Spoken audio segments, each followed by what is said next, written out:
How to fix error Adobe Creative Cloud unable to reach Adobe servers problem.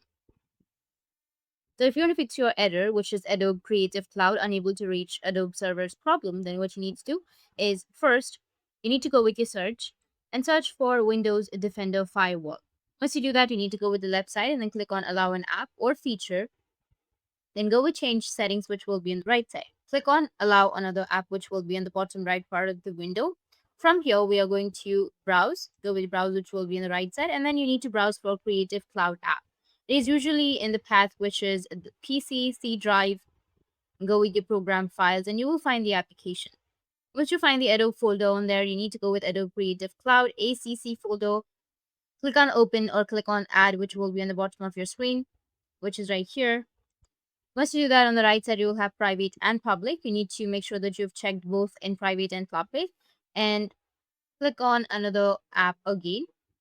And you need to again go and select Creative Cloud Desktop app and then add that application as well. And make sure both the options of private and public is checked on that one also. After that, you can click on Save or OK, which will be on the bottom to save the changes. Next, you need to search for CMD, or you can also search for command prompt. Right click on it, go with Run as Administrator, and click on Yes. And here we are going to type in some commands, which is netsh space winsock space reset. Now hit the enter.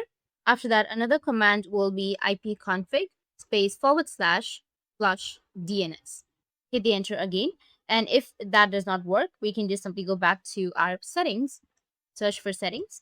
From here, let's go to the network and internet section. And then here on the left side, you have all of these options. You need to just simply go with the VPN.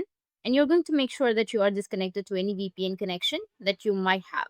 After that, just simply restart your device. And after restarting, the problem will be fixed. That's it. And if you have any questions, feel free to comment below. Thanks for watching.